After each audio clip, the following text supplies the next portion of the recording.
हे खरीपाचे पैसे आहेत। ऑगस्ट महिन्यामध्ये पैसे भेटले होते। हे शासनाचं पाप आहे।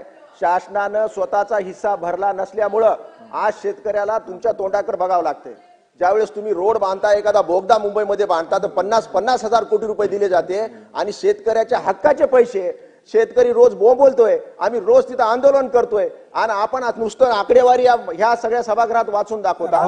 माझा स्पेसिफिक प्रश्न आहे अध्यक्ष महाराज, ही 58 कोटी जे माझ्या मतदारसंघातले माझ्या जिल्ह्याचे पेंडिंग आहे, जे आमच्या अधिकाराचे आहेत, जे आमच्या हक्काचे आहेत, ते हक्काचे पैसे तुम्ही रोखू का शकता आणि कसं शकता?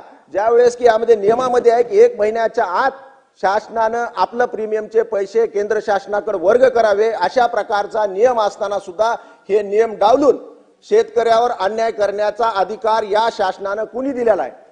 आमच्या परभणी जिल्ह्यामध्ये मायक्रो इरिगेशनचे सुद्धा अध्यक्ष महाराज पैसे असेच पेंडिंग आहेत। स्पेसिफिक माझा एकच प्रश्न आहे की आपण जे पेंडिंग आमच्या मतदारसंघातले परभणी जिल्ह्याचे प्रलंबित जो विषय आहे, हे अग्रिम रक्कम आपण ऍडव्हान्स शासनाकडे कधी वर्ग करणार आणि किती दिवसात आमच्या शेतकऱ्यांना तुम्ही पैसे देणार? हा माझा एकच प्रश्न आहे।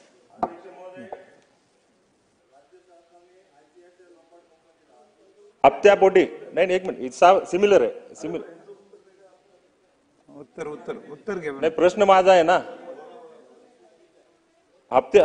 राज्य सरकारने आयसीआयसीआय लोंबार्ड कंपनीला हप्त्यापोटी 356 कोटी रुपये 5 महिन्यापूर्वी दिलेले आहेत।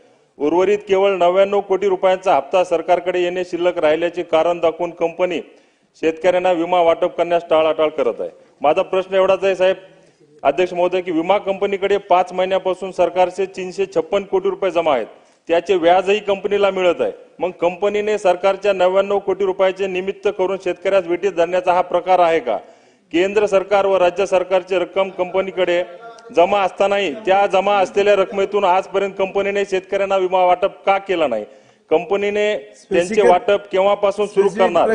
तसेच सरकार उर्वरित 99 कोटी रुपयांचा हप्त्यापोटी शेतकऱ्यांना विटीस धरण्या आयसीआयसीआय कंपनीला काळ्या यादीत टाकण्यास शासन कोणती कारवाई करणार, याचं उत्तर मला या ठिकाणी अपेक्षित आहे। अध्यक्ष मंत्री महोदय दोन्ही उत्तर द्या। दोन्ही अध्यक्ष महोदय की यामध्ये 110% जास्त दायित्व 1927 कोटी रुपये दायित्व 2024-25 अर्थसंकल्पाच्या तरतूद वितरित केले आहे।